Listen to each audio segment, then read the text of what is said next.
E para entender mais uma vez esse prefácio de Emmanuel, vamos relembrar que todos os livros dessa série de André Luiz, todos eles são prefaciados por Emmanuel, e isso dá a André Luiz toda a autoridade do mentor de Chico Xavier, que nas entrelinhas deixa claro que tudo que André Luiz nos traz de informação, como sendo esse repórter do além-túmulo, são verdades incontestes, e que tudo aquilo que em 1947, como foi o caso desse livro ao ser lançado neste ano, muitos médicos vieram procurar Chico Xavier, pedindo a ele que fizesse uma nova edição e que desmentisse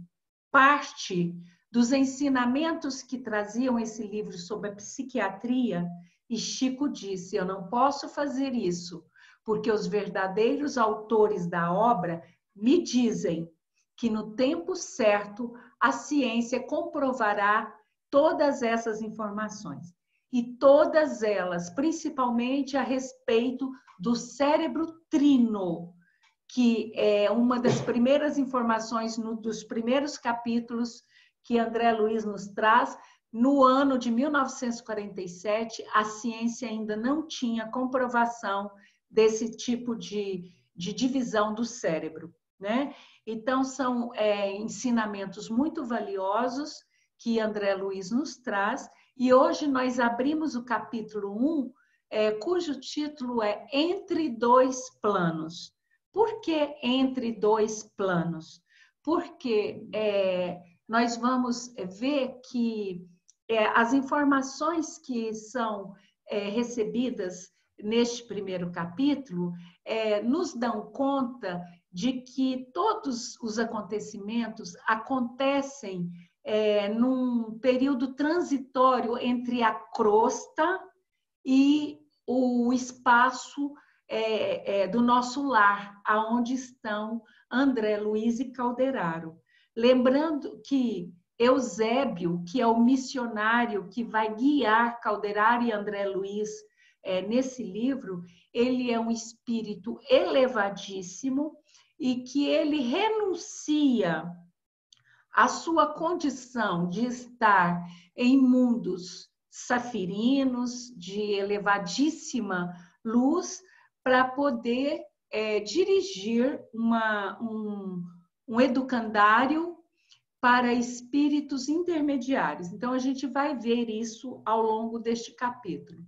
Como sempre, eu trago o índice e nós estamos aqui entre dois planos, né? Esse livro que eu estou em Uberaba é a 13ª edição.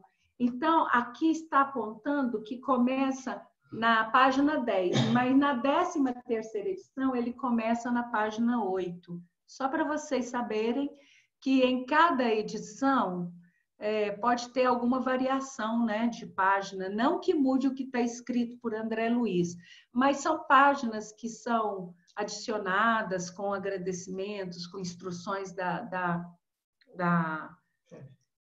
editora e tudo mais. Quais são os personagens citados nesse capítulo? Basicamente, Calderaro e Eusébio, né? Porque André Luiz é o narrador, né?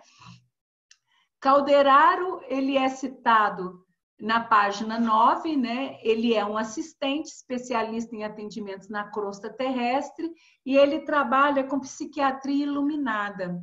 Então, no plano espiritual, ele dedica-se a estudar todas as doenças mentais, mas não do ponto de vista material, como os médicos da Terra fazem, os psiquiatras, os terapeutas, os psicólogos, né?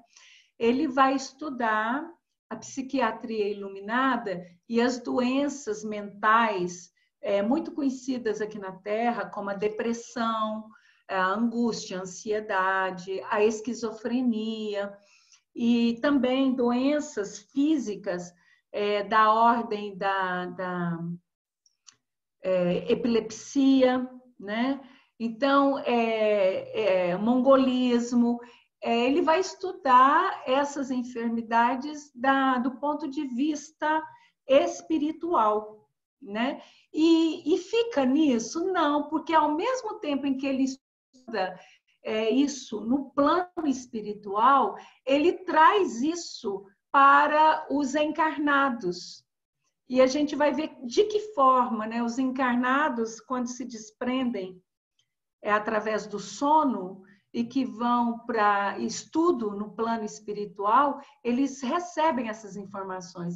Que coisa maravilhosa, né? O dia que a medicina estiver trabalhando em total parceria com o plano espiritual, né? Nós temos médicos aqui no nosso grupo, né? Dia de domingo, eles têm curso na quinta-feira, nem sempre podem participar, mas olha que coisa abençoada, você ser médico e trabalhar em parceria com a espiritualidade, ser intuído pela espiritualidade, né? Eu posso dar um exemplo pessoal.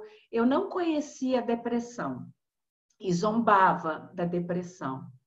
Zombava não no sentido de tirar onda, não.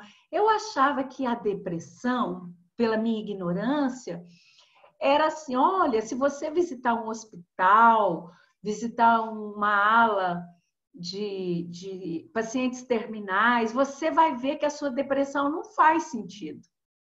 Sabe? Se você se dedicar ao trabalho humanitário, eu achava isso. Então, eu precisei passar por um processo de depressão. Todos nós precisamos, quando a gente não aprende pelos caminhos do amor, a gente tem que passar pela experiência da dor. Não é assim que acontece? Então, eu passei por um processo de depressão. Graças a Deus, não foi um processo muito longo, né? Mas eu passei, foi intenso. Foi muito doloroso, foi quando eu me mudei para Brasília, né? E um dia, num encontro casual com uma prima que é médica, né? Eu não tinha muita intimidade com essa pessoa, eu não tinha muita intimidade. Embora fosse minha prima, nós tínhamos um relacionamento muito distante. E nos encontramos, por acaso, num almoço de família em que eu fui obrigada a ir, né? Quer dizer, eu acho que a espiritualidade me pegou na marra naquele dia, era um compromisso que eu não tinha como deixar de ir por causa da minha tia. E ela chegou para mim do nada e ela foi intuída, não é a área dela, porque ela é endocrinologista, mas ela chegou para mim e falou: eu preciso conversar com você. E me convidou para ir na casa dela naquele mesmo dia, que era caminho entre a minha casa e onde nós estávamos, a casa dela ficava no meio. E eu aceitei, passei lá, e ela falou: eu preciso conversar com você. Você é espírita também, eu sei que você é. Eu falei: sou. Ela falou: pois é. Eu recebi uma orientação de que você precisa tomar alguns medicamentos e você precisa fazer isso, fazer aquilo. E ela me salvou. Me salvou, que eu digo o seguinte: ela foi trabalhada pela espiritualidade como médica, ela pôde me receitar, me passar o receituário. Eu tomei esse medicamento uns 3 anos, né, Euler? 3 anos eu tomei o medicamento. E quando eu me senti bem segura, é que eu fui abandonando o medicamento aos poucos, né? E ela foi não só, porque eu não encontrava centro em Brasília, eu não me adaptava com centros lá. Não só na parte medicamentosa, mas ela me levou para uma casa espírita, me levou para um tratamento espiritual. Então, eu estou dando meu depoimento aqui só para vocês entenderem o quanto é importante a psiquiatria iluminada, né? E aí vai ser, os espíritos, eles vão usar os médicos para poder orientá-los. Hoje eu me tornei muito próxima, ela se tornou mais amiga do que prima, e ela me conta, ela fala assim que às vezes ela está no consultório e ela tem uma intuição. Ela quer receitar um medicamento e quando ela lê a receita, o receituário, o medicamento é totalmente diferente. E ela fez isso com o Euler também, né, Euler? Ela indicou um antibiótico para o Euler, que era um antibiótico antigo. E ela falou assim, eu nem sei se esse antibiótico ainda é vendido em farmácia. E, no entanto, quando o Euler fez o exame para saber a resistência da bactéria, foi uma infecção muito forte, ele teve que fazer tratamento 180 dias com o mesmo remédio. O único antibiótico que era resistente, que a bactéria era como é que ela aceitava o tratamento, foi o que ela passou. Foi o único. Todos os outros, a bactéria era resistente. Então, quer dizer, a medicina sendo intuída pela espiritualidade, né? Eu disponibilizei para vocês hoje um glossário, mas eu vou disponibilizando por capítulo, e hoje eu já achei várias outras palavras no capítulo 1. Eu coloquei o esplêndia, que significa resplandecer, iluminar. O acendrado, que significa que está puro, que é livre de impurezas, né? É purificado. O plenilúnio, que significa lua cheia, o máximo da lua cheia. O plenilúnio aqui é o que hoje se chama muito também de a grande lua, quando a lua está mais próxima da Terra. O adrede, as árvores foram colocadas de adrede, de propósito, intencionalmente. E aí eu achei mais algumas outras palavras que depois eu vou acrescentar lá. O acendrado eu falei, solo alcatifado de relva macia, né? Cheio, transbordante. E tem mais alguma outra palavra que depois eu vou acrescentar. Mas como o André Luiz é muito erudito, né? O nosso querido Dr. Carlos Chagas é um cientista e é um homem erudito, embora o Chico tivesse só a terceira série escolar, né? Mas ele traz palavras que às vezes fogem do nosso conhecimento. E eu vou trazendo esse glossário para ilustrar, tá bom? Bom, qual é o objetivo desses três principais personagens neste primeiro capítulo?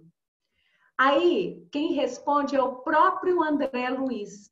Ele diz o seguinte, que o escopo fundamental da tarefa deles circunscrevia-se ao socorro imediato aos infelizes, evitando tanto quanto possível a loucura, o suicídio e os extremos desastres morais. Então, eles não se reúnem com os encarnados e desencarnados para passar ensinamentos, instruções, orientações, só para poder acrescentar os nossos conhecimentos.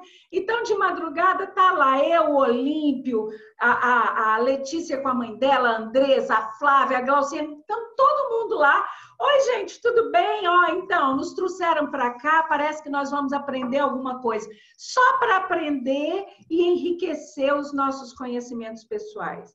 Não é para a gente colocar em prática, né? E evitar a loucura, o suicídio. Quantas vezes a gente não evita o suicídio conversando com uma pessoa? Às vezes a gente nem sabe que ela está com intenção de suicídio. Quantas vezes a gente não evita um desastre moral, como ele fala aqui, uma pessoa que está entrando aí na cachaça, no alcoolismo, que se entrega às drogas por uma desilusão, e às vezes uma conversa não traz esclarecimento. Aí a gente pergunta de que forma eles vão fazer isso? De que maneira eles vão fazer isso? E aí ele fala o seguinte, que o missionário atuante, no caso aqui o André Luiz e o Calderaro, eles eram compelidos a conhecer profundamente o jogo das forças psíquicas, com acendrado devotamento ao bem e ao próximo.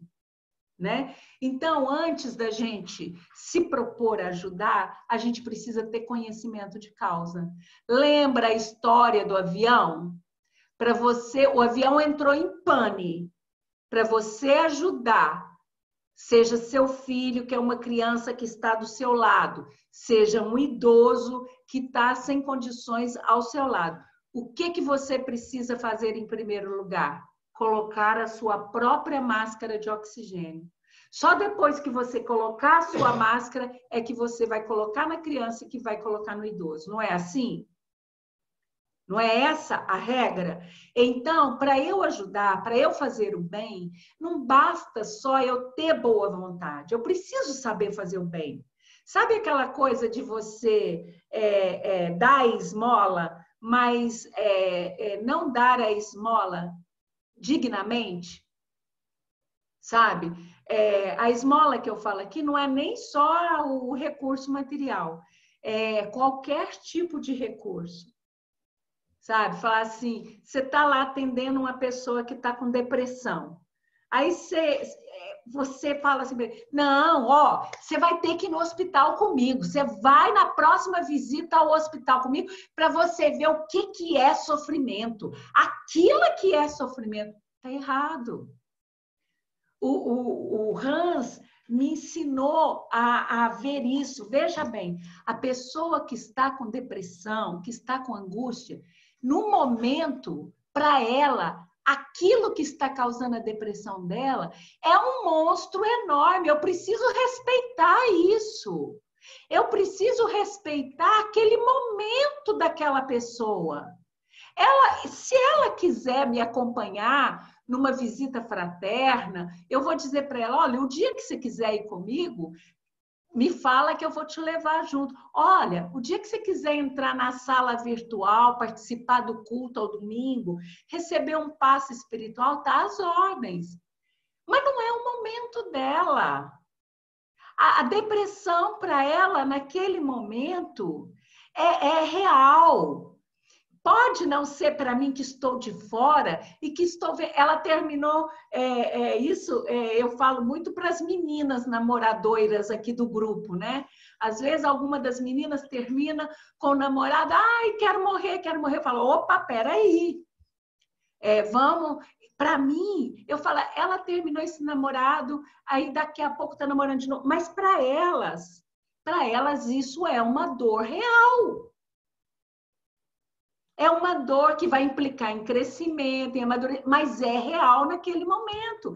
Então, é isso que significa que o missionário atuante, ele precisa conhecer profundamente esse jogo de forças psíquicas. Fazer a caridade, gente, a gente precisa saber como fazer. Lembra que o Hans nos ensinou a semana passada, através da intuição, eu falando aqui, ele estava falando, na verdade, que quando a gente fosse entregar um auxílio material, se o pedinte tivesse sentado na sarjeta ou agachado, que era para a gente agachar e olhar ele na linha dos olhos, e não em pé e eu entregar lá para ele, olhando ele de cima para baixo. Não, olhar nos olhos. Assim deve estar o meu coração em relação ao coração do outro, que pode estar triste porque perdeu o emprego, que pode estar triste porque perdeu um amor, que pode estar triste porque está com uma enfermidade, que pode estar triste por qualquer outra razão. Perdeu um parente, desencarnou um parente. Não importa, a dor dele é real e eu preciso respeitar essa dor. Por isso que eu preciso conhecer esse jogo de forças psíquicas. Né? Não basta somente eu ter boa vontade. Ter boa vontade é o pontapé, é o start. Por isso que Emmanuel, no livro Pensamento de Emmanuel, se não me engano, capítulo 3, ele fala o seguinte, que existem duas asas que levam o homem a voar, a tornar-se livre, a libertar-se. Uma asa é a sabedoria O amor é a outra asa. Eu preciso do amor, é a boa vontade. Mas o amor sem sabedoria, sem o conhecimento, ele é incompleto. Tá certo? Pois bem, eu trouxe aqui uma única frase para resumir esse capítulo inteiro. Primeiro, todo esse capítulo é uma ação de Eusébio Calderaro e André Luiz, onde, no plano terrestre, eles vêm aqui na crosta, né? E o que acontece nesse capítulo primeiro? Eles vão especificar quais são os procedimentos que eles têm nas tarefas espirituais de atendimento imediato. Então, por exemplo, eles vão nos ensinar nessa obra como que a gente age com alguém que de repente te procura e fala assim, olha, eu não aguento mais essa vida, eu não dou conta mais, eu não tenho mais amor, eu quero morrer. Essa pessoa é uma pessoa com potencial suicida. Como que eu devo agir em relação a essa pessoa? São esses os ensinamentos que eles vão nos trazer, tá? E aí, na sequência, vocês estão vendo que eu estou trazendo para vocês um resumo, né, gente? Aqui é uma ilustração simbólica do Eusébio, né? O André Luiz, ele faz... o Eusébio não está com eles nesse momento. O Eusébio depois vai fazer uma materialização fantástica, tá? Quem vem à crosta é André Luiz com Calderaro. Os dois saem do nosso lar, volitam. Todos já sabem o que é volitar, né?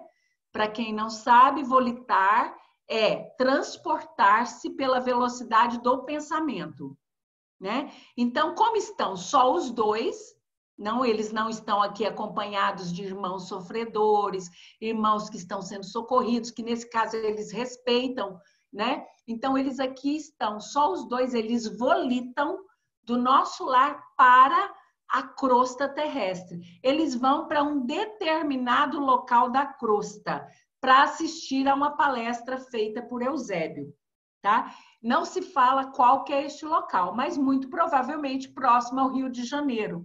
Lembrando que nosso lar está nas imediações superiores da atmosfera do Rio de Janeiro, tá certo? Agora, veja bem, vamos entender uma coisa. Quando eles vêm para a crosta, eles estão sozinhos? Não. Lá na crosta já existe uma assembleia, eu estou antecipando um pouco, uma assembleia de 1.200 espíritos e almas. Espíritos são o quê? Seres desencarnados. Almas são o quê? Espíritos encarnados, não é isso? Então, eles já estão ali desprendidos pelo sono, né? Eles já foram reunidos ali pelos assistentes de Calderaro, o grupo de Calderaro já foi em cada casa, recolheu aqueles que já estavam fazendo esses tipos de estudo, levou para essa assembleia, né? Quem é Calderaro? Bom, Calderaro, ele é assistente de Eusébio. Eu gosto de dizer que, mais do que assistente, Calderaro é o médium de Eusébio. Porque Eusébio se manifesta sempre que Calderaro está presente, né?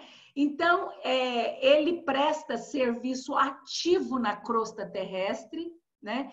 Para atender de modo direto os irmãos encarnados que estão ou ajudando a resolver problemas relacionados a doenças psíquicas ou vítimas dessas doenças psíquicas, né? Os dois grupos.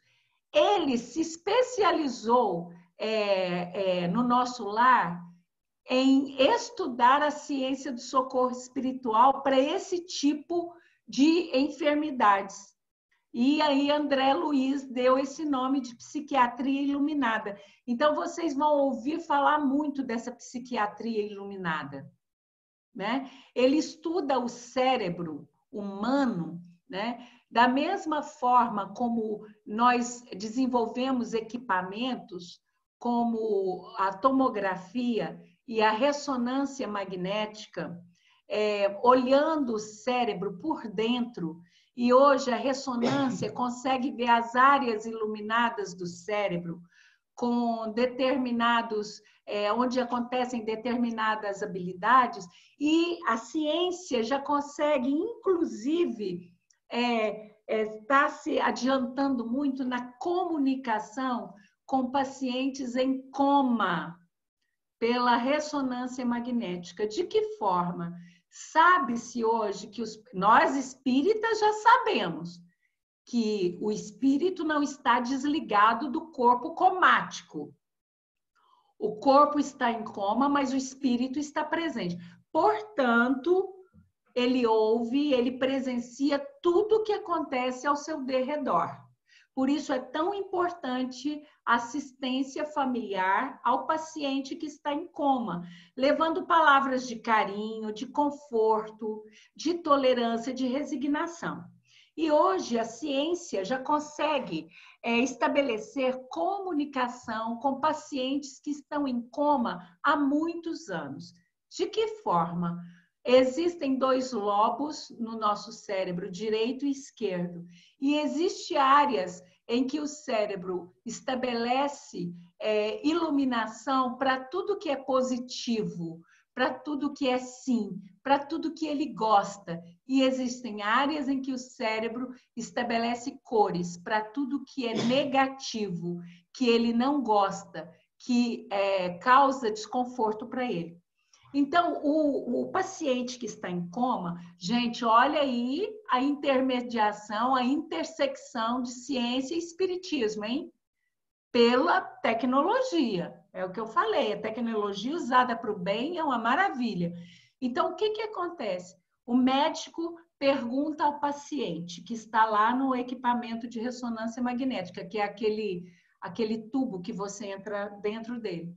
E ele pergunta o seguinte: você está se sentindo confortável dentro deste equipamento? Por exemplo, eu vou fazer uma pergunta assim para entender. E ele vai dizer que não, porque ele está com frio. Então, vai acender no cérebro dele aquela área que é não. O médico já sabe que ele está desconfortável. E assim a mesma coisa. Então, só podem ser perguntas do tipo sim ou não, perguntas bem básicas, mas que já é um avanço. Por quê? Porque os médicos agora vão começar a pensar 2 vezes antes de desligar os equipamentos. Então, a partir do momento em que esses estudos já foram publicados na revista Nature, né? A partir do momento em que isso começar a ser praticado, todas as vezes que se for desligar um equipamento e que se consultar o paciente, então você vai pensar 2 vezes, né? Se vai ou não. E quem é Eusébio? Então, Eusébio, eu já falei que ele renunciou à sua posição, às suas sublimes posições, né? Ele é o superintendente de uma grande organização assistencial que está numa zona intermediária. Aqui eu estou falando de zona intermediária entre o quê? Entre o nosso lar e a crosta. Aonde que o nosso lar está localizado? Na zona o quê? Umbralina, não é? Num nível extremo, periférico, no nível periférico da zona umbralina, tá certo? Tanto é que as câmaras de retificação, que é a parte mais inferior do nosso lar, tem portais que abrem direto para a zona umbralina, tá certo? A zona umbralina ali está no seu mais elevado, bem na superfície, e o nosso lar está naquela extremidade. Então, a superintendência dirigida por Eusébio está na zona intermediária, entre o nosso lar e a crosta. Então, ela está bem no meio de quê? Da zona umbralina. E é para lá que são levados os encarnados quando estão adormecidos para assistirem essas palestras, tá? O que o Eusébio faz nessa zona umbralina, nessa superintendência, né? Ele atende a estudantes relativamente espiritualizados, que ainda estão na matéria, mas também atende discípulos que foram recém-desencarnados e que passam por esse tipo de dificuldade.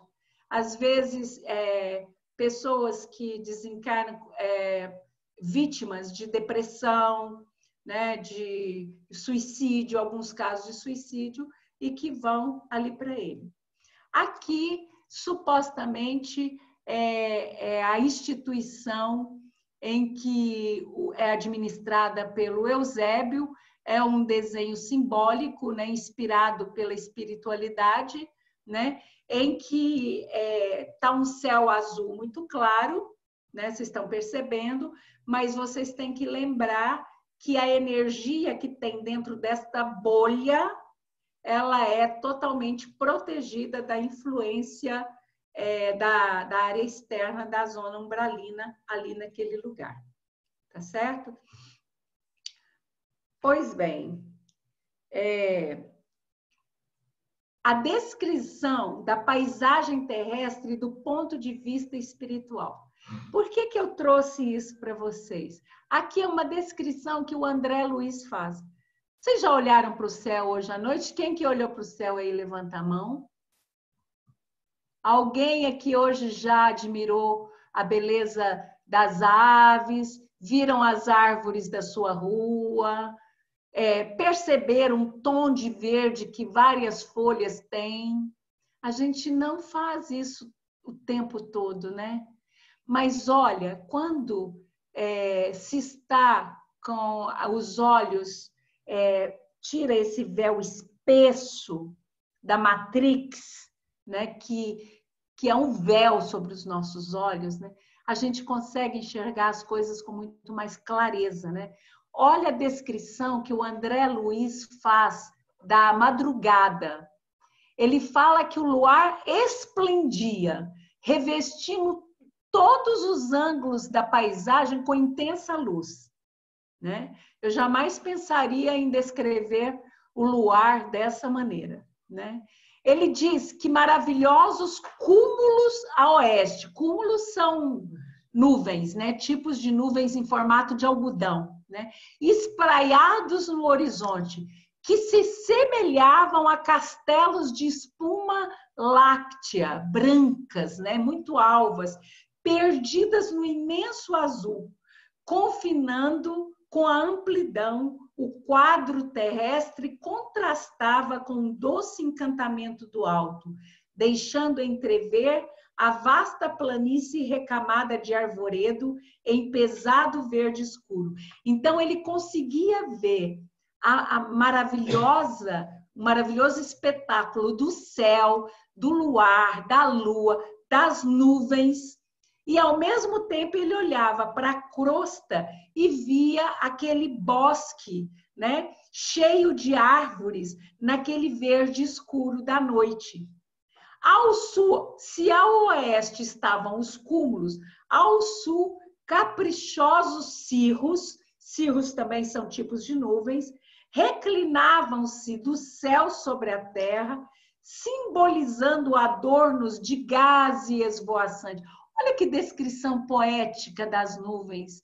Será que André Luiz perdeu tempo em fazendo uma descrição tão poética da paisagem terrestre, do ponto de vista espiritual, só para encher páginas do seu livro? Ou será que também não é uma forma dele mostrar ao leitor, nos chamar a atenção para os detalhes da criação divina, né? Eu não quero crer que André Luiz só quisesse encher linguiça com isso aí, né? Então, ele fala que essa solidão imponente do plenilúnio, né, da lua cheia, essa solidão da lua cheia na noite escura, ele diz que quase que enchia ele de terror pela tristeza que aquela beleza causava nele. Ele sentia aquela melancolia enorme diante daquele quadro, né? E ele diz que o disco lunar irradiava destaste maravilhosas sugestões. Aos seus reflexos, agora aqui a gente começa a entender por que ele descreve. Ele diz que a Lua está aqui há milhões de anos e a Lua assistiu a evolução terrena, o início da evolução terrena, e que então a Lua vem assistindo a numerosas civilizações modificarem o seu curso de evolução, né, no decorrer das suas experiências humanas. Quantas vezes em nossas reencarnações passadas nós vimos a mesma Lua, crescente, nova, cheia, minguante, né? E ele diz que essa lâmpada suspensa clareou desde o caminho dos seres primitivos, né?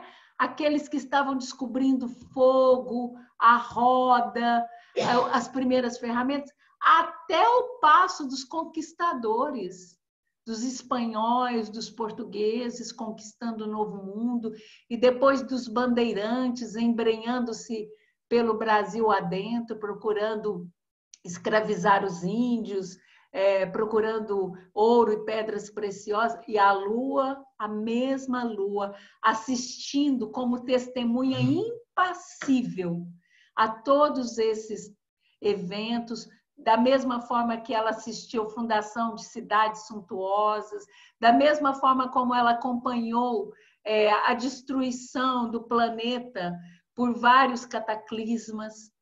Ela assistiu aí à Era do Gelo, ela assistiu ao meteoro destruir todo o México, matar todos os dinossauros, ela assistiu aí à destruição de Atlântida, e isso ela continua no alto, coroada, né, de luz, assistindo aos papas assumindo, né, o seu reinado no Vaticano, aos reis serem coroados, aos pastores conduzindo seus rebanhos, e a mesma Lua, com a mesma augusta serenidade, refletindo a paz divina.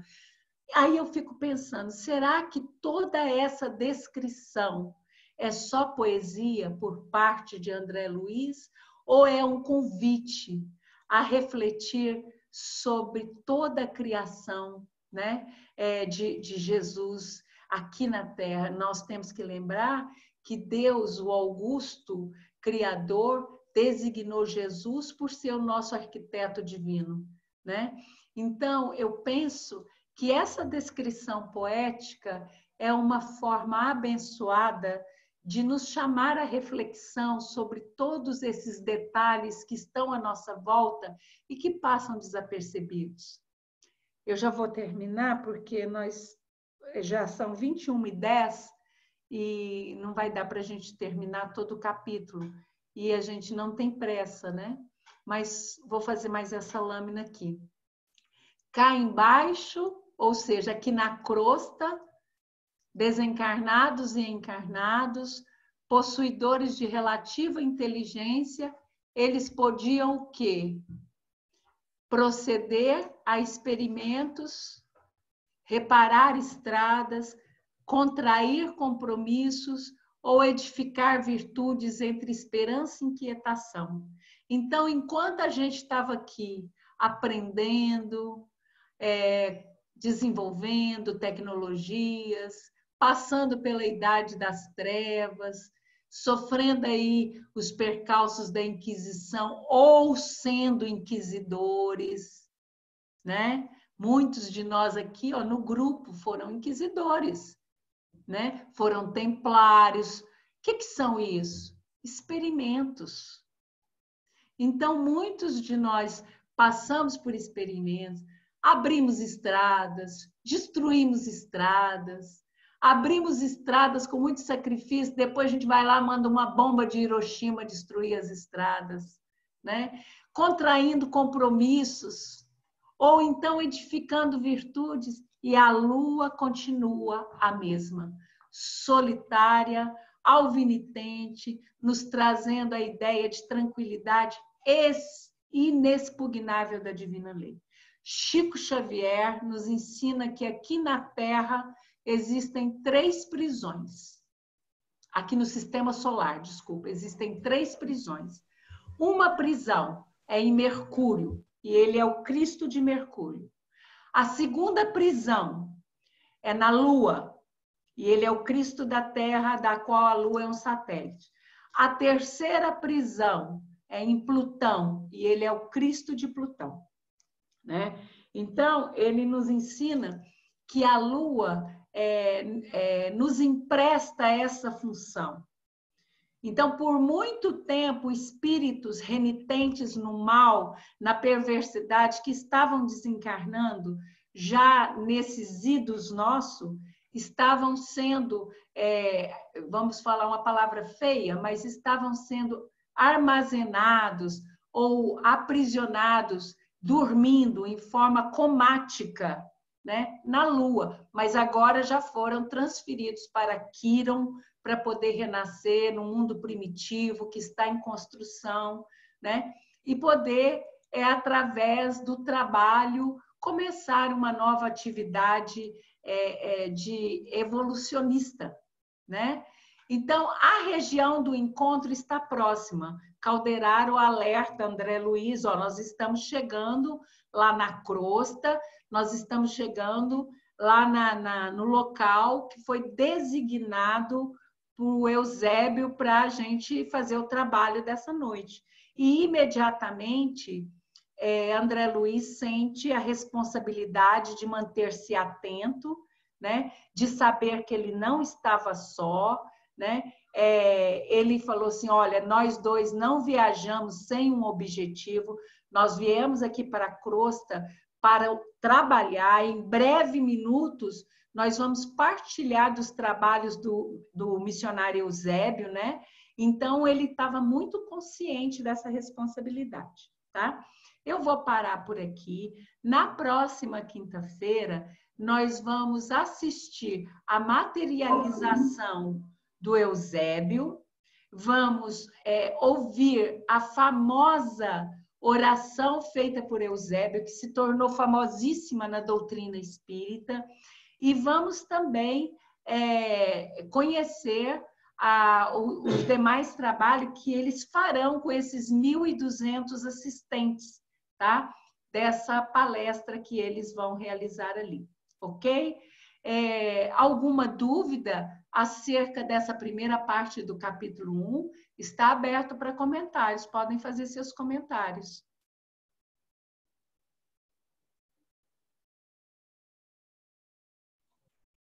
Marco, você quer comentar alguma coisa? Só uma dúvida, Vânia. A reunião era aqui na crosta da Terra ou num plano intermediário entre a crosta e o nosso lar? Ele, aqui nessa primeira, no capítulo, ele deixa bem claro que é na crosta da Terra. A princípio, eu também pensei que fosse na superintendência administrada pelo Eusébio, mas ele deixa bem claro que é na crosta. Então, e ele fala, igual nós vimos nessa lâmina ali, em determinado local da crosta. Ele nem fala em que local será, mas em determinado local da crosta. Penso eu, Marcos, que possa ser num desses postos de socorro, socorristas, né? Em que André Luiz esmiuça ao longo da sua obra, dizendo que são milhares desses postos, né? Mas ele deixa bem claro que em algum local da crosta, né? Mais algum comentário, gente? Eu tenho uma dúvida. Pois não, Bruno. Você traz a data em que o livro foi escrito, mas em algum momento é exposto a data com que se passa todo esse feito? Olha, o livro, ele foi lançado em Sim. 1947. Olha aqui uma coisa curiosa. Eu estou escrevendo um livro sobre o Egito já faz uns 3 anos. Estou nos primeiros capítulos. Existem autores que precisam de imersão para escrever determinadas obras. Levam 1 ano, 2 anos, né? É um trabalho árduo de pesquisa, você não pode entrar em contradição e tudo mais. Chico levava alguns meses, 3 meses, 4 meses, 5 meses para escrever determinadas obras. Alguns livros do Chico foram escritos a 2 mãos, por ele e por Valdo Vieira. Ele nem entendia a lógica, porque ele terminava de ler um capítulo, quando ele lia o outro capítulo, não fazia sentido. Aí, quando ele conheceu o Valdo Vieira, estabeleceu conversações com ele, é que eles perceberam que estava sendo escrito com o mesmo autor espiritual, em lugares diferentes, o Valdo no Rio de Janeiro, o Chico em Pedro Leopoldo, e depois aqui em Uberaba, é que eles perceberam que era escrito a 2 mãos. Né? O Chico levava 3 meses para escrever um livro dessa natureza, sabe? Mas ele não cita tacitamente que isso aconteceu em 1947. Nós temos pistas. Por exemplo, no livro Nosso Lar, nos últimos capítulos, ele nos dá uma pista de que a espiritualidade se mobiliza totalmente